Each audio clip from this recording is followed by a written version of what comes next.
Shalom à tous, que Dieu vous bénisse. Aujourd'hui, nous allons commencer à méditer dans un nouveau livre, le livre de 1 Pierre. Nous allons prier pour commencer notre méditation.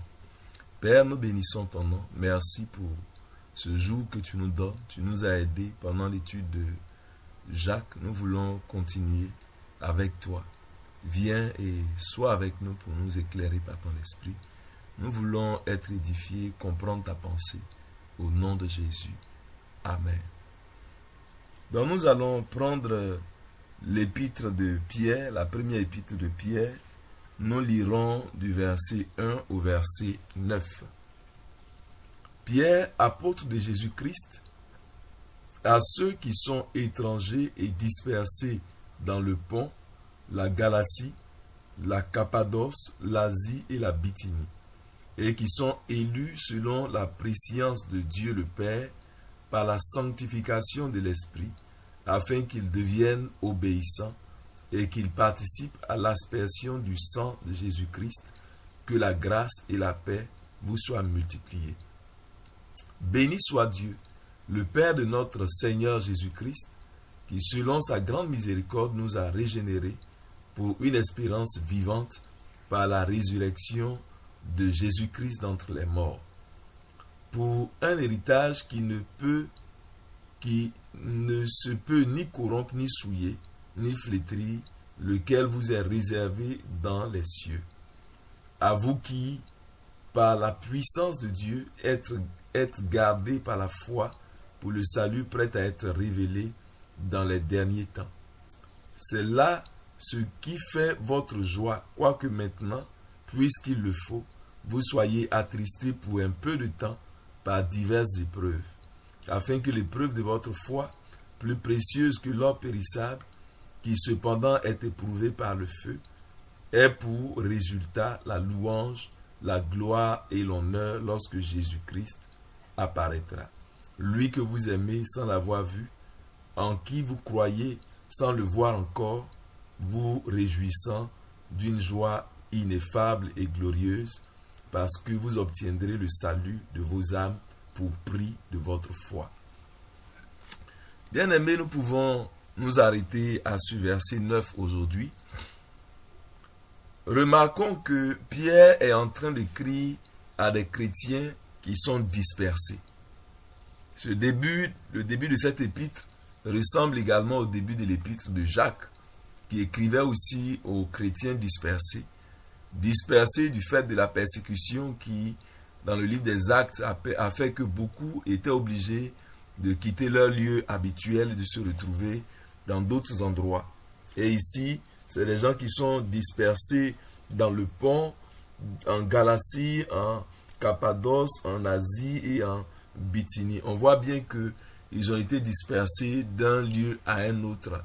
Ils sont donc éloignés de leur base. Et Pierre donc écrit pour les encourager. Nous voyons donc que la persécution, les épreuves font partie de la vie chrétienne. C'est aujourd'hui dans notre génération qu'on pense que la souffrance est quelque chose qu'il faut proscrire complètement. On ne veut pas souffrir pour le Seigneur. Je ne parle pas de souffrance pour n'importe quelle raison. Je parle de souffrance ici pour la cause du Seigneur. La souffrance qu'on a à traverser, à endurer en raison de notre foi, de notre marche avec le Seigneur. Si quelqu'un provoque des souffrances parce qu'il a péché, parce qu'il vit mal, parce qu'il se mêle des affaires qui ne le concernent pas, je ne parle pas de cette souffrance-là. Il est question ici de gens qui sont éprouvés, de gens qui traversent des moments difficiles, qui traversent des temps d'affliction en raison de leur foi. Et Pierre leur écrit donc pour les encourager. Et d'abord, il leur dit que le fait qu'ils aient connu le Seigneur, ce n'est pas un hasard. Au verset 2, il dit, tels qu'ils ont été désignés d'avance par Dieu, le Père, dans la consécration de l'Esprit, pour l'obéissance et l'aspersion du sang de Jésus-Christ. Donc, nous devons savoir que nous ne sommes pas venus à Christ par hasard. Notre venue au Seigneur, notre conversion au Seigneur est quelque chose qui avait été planifié par Dieu. C'est selon la prescience de Dieu. La Bible nous dit que ceux que Dieu a conduits d'avance, il les a aussi destinés à devenir conformes à l'image de son Fils. Et ceux qu'il a ainsi prédestinés, il les a aussi appelés. Ceux qu'il a appelés, il les a justifiés. Ceux qu'il a justifiés, il les a aussi glorifiés.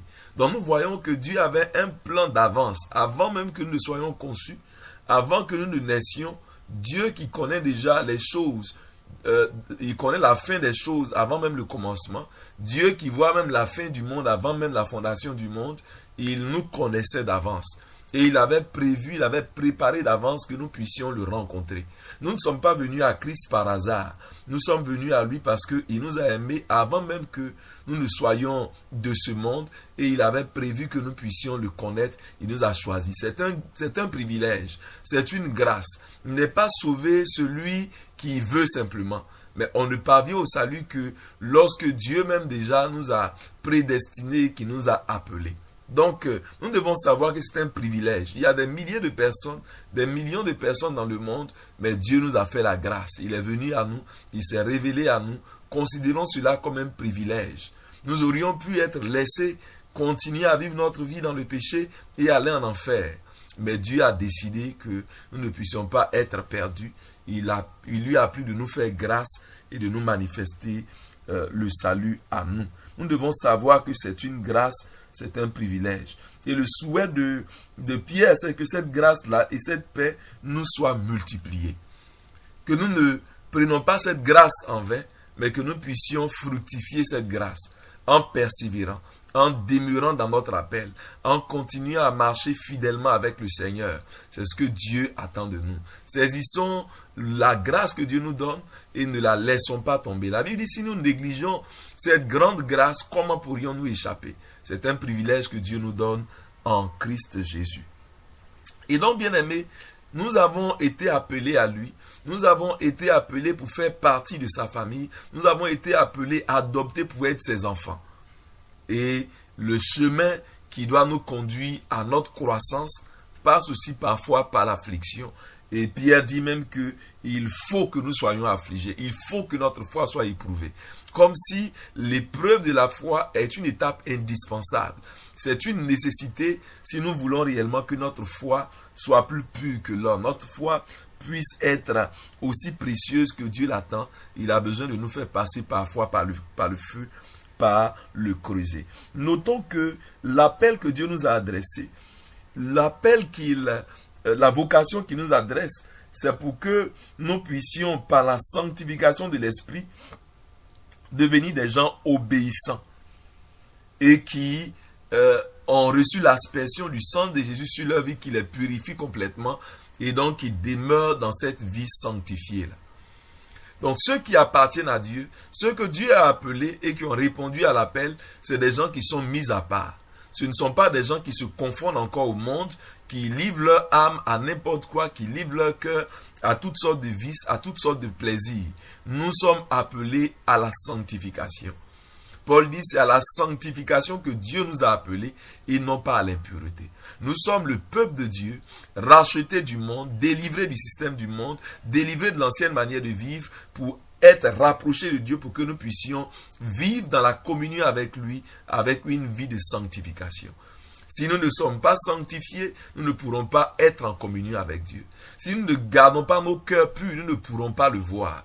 Il nous a appelés à être mis à part. Nous ne pouvons pas continuer à vivre notre vie comme les gens du monde le font. Nous sommes un peuple acquis, un peuple mis à part, un peuple sanctifié, un sacerdoce royal. Ne mélangeons pas notre vie dans le péché, n'entraînons pas notre cœur dans des choses qui n'ont rien à voir avec la vie des enfants de Dieu. Nous sommes dans ce monde, c'est vrai, mais Jésus dit que nous ne sommes pas de ce monde.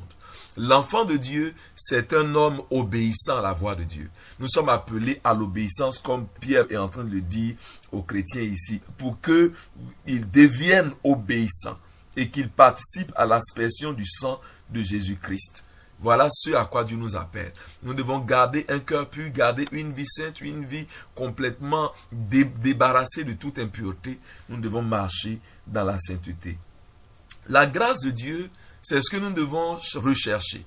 C'est la grâce qui nous sauve. C'est par la grâce que nous sommes sauvés au moyen de la foi. C'est la grâce qui est la capacité que Dieu nous donne de pouvoir vivre une vie au-delà de la force naturelle de l'homme. C'est par la grâce que nous pouvons arriver à mener la vie sainte que Dieu attend de nous. Ce n'est pas par notre propre capacité, ce n'est pas par notre propre force. Tout ce que Dieu attend de nous, nous ne pourrons l'atteindre que par la grâce de Dieu.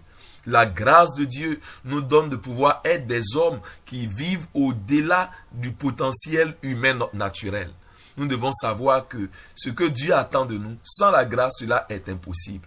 On ne peut pas être saint par sa propre force. Nous ne pouvons pas être justes par nos propres efforts. C'est la grâce de Dieu qui nous enseigne. Elle nous donne la vie juste de Dieu. Elle nous donne la nouvelle vie. Et elle nous donne également la capacité d'utiliser le potentiel de la vie de Christ pour pouvoir vivre comme des saints sur la terre. Et la Bible nous dit que nous sommes nés de nouveau. Nous avons été régénérés pour une espérance vivante par la résurrection de Jésus-Christ d'entre les morts. On n'a pas le temps d'expliquer cela en détail. Est-ce que je voudrais qu'on puisse noter quand il parle de la régénération par la résurrection de Jésus d'entre les morts, nous devons comprendre que quand on parle de résurrection d'entre les morts, ça suppose qu'il y a eu la mort déjà. Donc, c'est la mort de Christ qui est le point de départ de cette nouvelle espérance-là. Christ, en mourant à la croix, avait pris notre ancienne nature, il avait pris notre vieil homme, la vie de péché qui était en nous, qui était une vie ténèbres, une vie mauvaise, une vie condamnée, une vie rebelle qui produisait le péché. Jésus a pris cette vie-là dans son corps et il allait à la croix pour détruire ce corps-là. Donc par la mort de Christ, notre vieille nature également a péri. Dans Romains 6, la Bible nous dit que notre vieil homme a été crucifié avec Christ. Donc nous sommes morts avec lui et maintenant Christ, en ressuscitant des morts, est ressuscité avec cette nouvelle vie et c'est cette nouvelle vie-là qu'il déverse désormais en nous.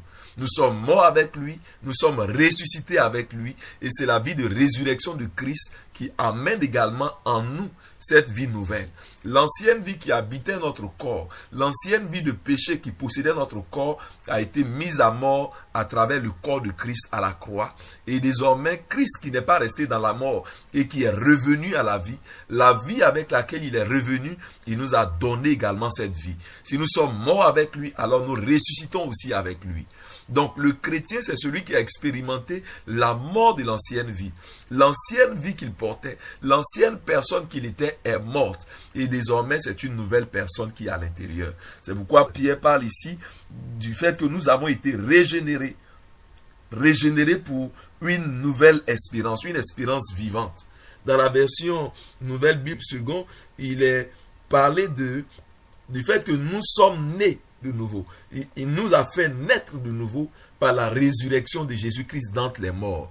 Donc c'est la résurrection de Jésus qui nous donne cette nouvelle vie-là à nous également, qui avons cru en lui, qui nous sommes connectés à lui, qui nous sommes plongés dans lui, qui avons été baptisés en lui par notre foi. Nous sommes devenus un avec lui, une même plante avec lui.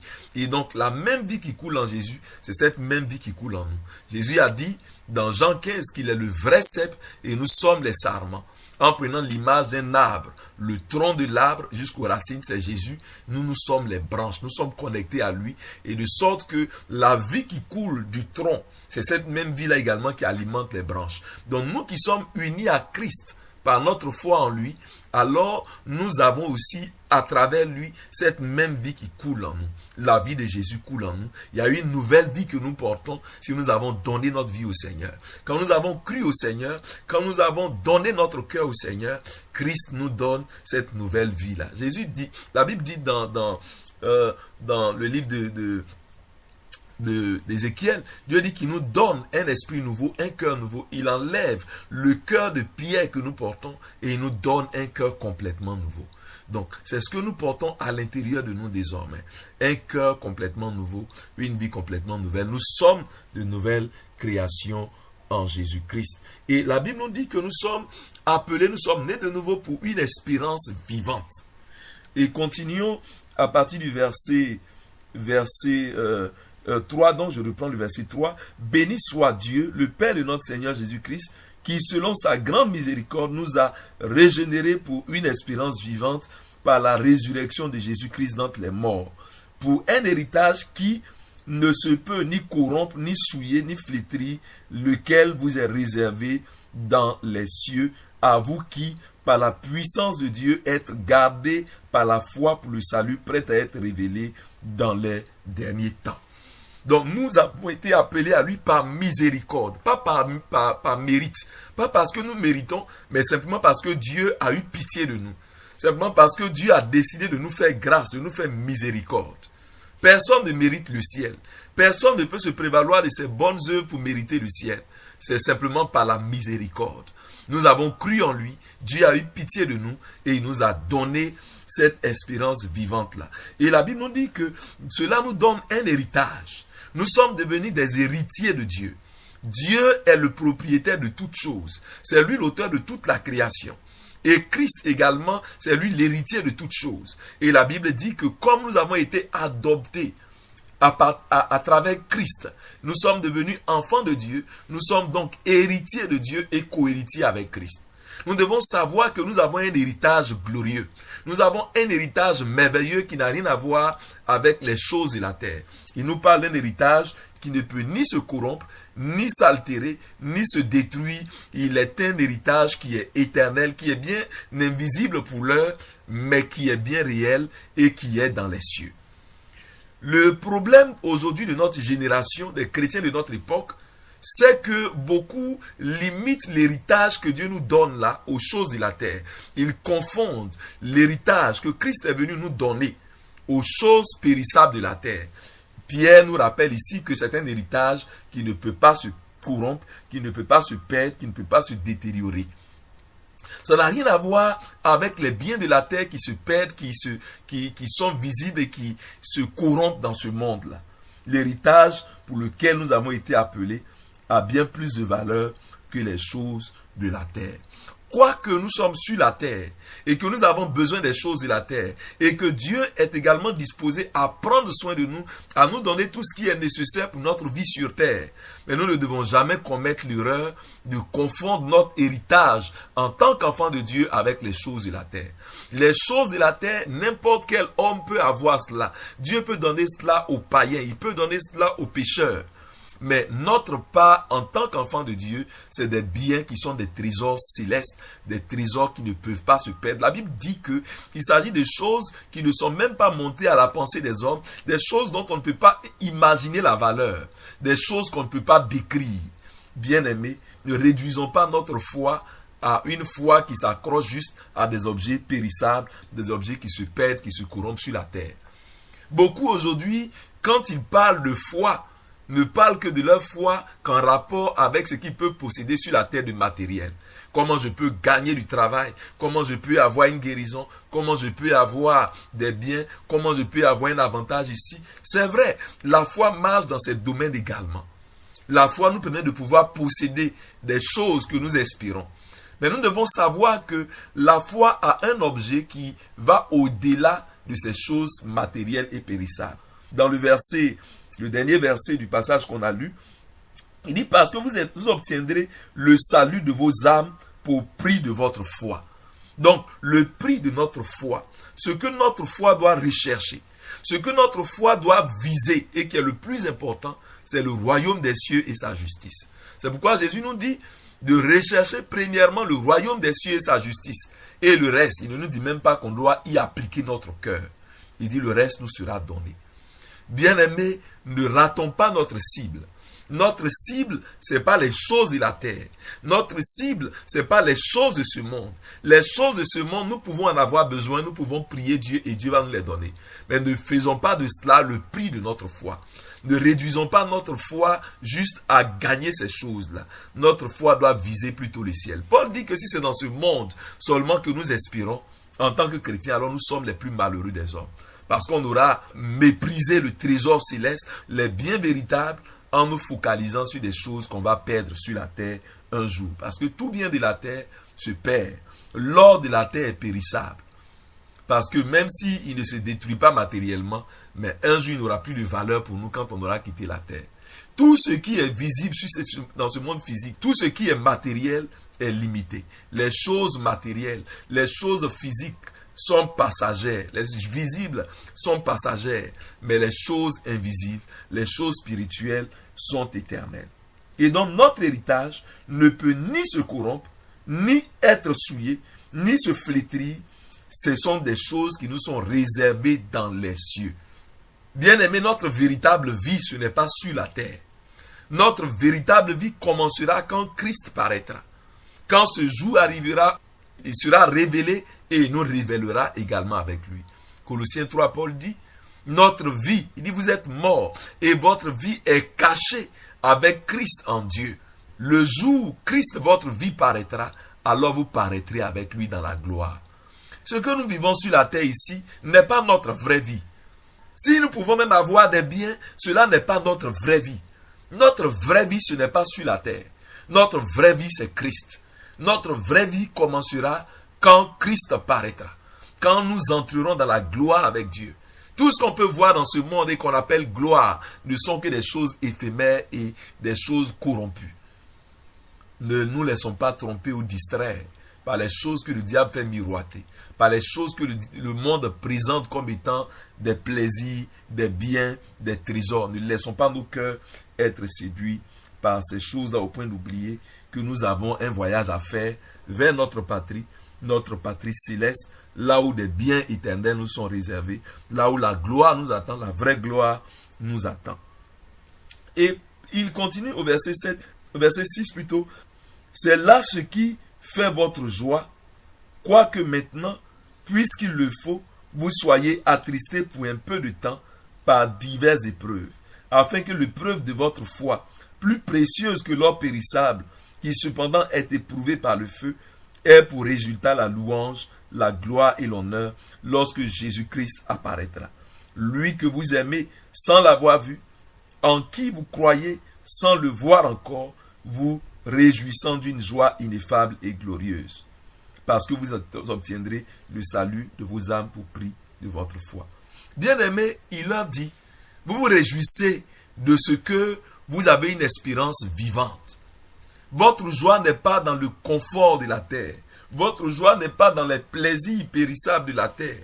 Votre joie n'est pas dans des choses passagères, mais votre foi, votre joie est dans l'héritage qui vous attend dans le ciel. Votre attente, c'est le jour du Seigneur qui va arriver bientôt. Nous allons vers les derniers temps. Nous sommes dans les derniers temps. Nous devons nous apprêter parce que ce jour-là arrivera de manière subite. Et il dit que leur joie, c'est dans cet héritage céleste.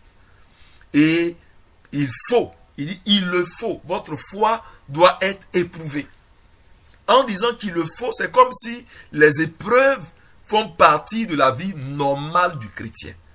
Ne vois pas comme une malédiction le fait que tu es exposé à des épreuves à cause de ta foi. Dieu, de manière expresse, envoie des épreuves pour tester notre foi. L'or qu'on extrait de terre n'a pas sa vraie valeur tant qu'elle n'a pas été éprouvée, nettoyée, débarrassée des ordures, des scories. De la même manière, notre foi, quand Dieu veut l'amener à la perfection, Dieu l'a fait passer par le feu. Pierre dit ici que vous devez passer par le feu pour un temps. J'imagine, si les épreuves que nous devons vivre devaient être comparées au feu, combien de chrétiens de notre époque habitués à chanter « Moi, je ne souffrirai jamais », combien de ces chrétiens-là seront capables de se réjouir parce que Dieu envoie l'épreuve pour faire ressortir la vraie valeur de leur foi. Beaucoup d'entre nous auront tendance à se plaindre, à se lamenter, à se décourager, à vouloir même maudire Dieu dès lors que Dieu permet des épreuves, des difficultés dans notre marche avec lui. Bien-aimés, n'oublions pas, dans Jacques, nous l'avons vu, l'épreuve de notre foi produit une foi de meilleure qualité. Et c'est ce que Pierre également est en train d'insister pour dire. Et il ne parle pas à ces chrétiens qui passent par le feu. Il ne parle pas à ces chrétiens qui passent par des épreuves, comme s'il parlait à des gens qui étaient tristes, abattus, découragés. Il leur parle comme des gens qui se réjouissent, des gens qui ont compris le rôle de l'épreuve, des gens qui ont compris que leur foi peut les amener à passer par le feu, à passer par des épreuves, à connaître des temps d'affliction et de souffrance, mais c'est des temps passagers. Et ces temps-là vont les conduire à une plus grande gloire qui les attend au ciel. Ils ne sont pas découragés, ils se réjouissent. Que Dieu nous aide à parvenir à comprendre également le traitement que Dieu inflige à ses enfants qu'il aime. Dieu corrige, il éprouve, il taille, il épure le cœur de ses enfants il éprouve notre foi pour que notre foi devienne une foi solide, une foi mature, une foi qui a plus de valeur et qui vaut plus que l'or. Bien-aimés, que Dieu aide nos cœurs à saisir cela. Ne soyons pas des enfants gâtés qui cherchent juste des bonbons tous les jours, mais soyons des enfants qui cherchent la maturité et qui disent à Dieu, Seigneur, tout ce qui est nécessaire pour que je puisse croître spirituellement, toute épreuve, tout travail que tu as besoin de faire, tout traitement que tu veux appliquer à ma vie, même si cela est douloureux, mais si c'est ce qu'il faut pour que je puisse grandir à maturité, Seigneur, fais-moi traverser cela. Aide-moi à tenir bon. Aide-moi à supporter la souffrance avec toi. Aide-moi à être capable de porter ma croix. Être capable de renoncer à moi-même. Être capable de persévérer jusqu'au bout. En ayant les regards fixés sur l'espérance vivante. Nous avons déjà cette espérance. Persévérons. Aucune souffrance ne doit être capable de nous séparer de l'amour de Christ, de l'amour de Dieu manifesté en Christ. Que Dieu nous aide. Que Dieu rende notre foi aussi solide que le roc. Que Dieu rende notre foi aussi précieuse que l'or éprouvé. Que Dieu nous aide à persévérer et que notre foi honore son nom. Que notre persévérance nous amène à la patience, à la maturité, à la gloire de Dieu. Réjouissons-nous si c'est pour le Christ que nous souffrons. Réjouissons-nous si nous sommes éprouvés à cause de notre foi. Et Dieu sera honoré. Père, merci pour ta parole. Aide-nous, ô Dieu de gloire, à avoir un cœur qui sait supporter la souffrance. Tu étais appelé l'homme de douleur habitué à la souffrance. Aide nos cœurs à être préparés, à être armés également de sorte à pouvoir endurer pour ta gloire. Chaque situation que tu nous fais traverser pour démontrer notre amour, notre foi, Seigneur, que cela soit pour nous une occasion de joie. Parce qu'après l'épreuve, il y a la couronne de vie. Merci Seigneur, au nom de Jésus-Christ. Amen.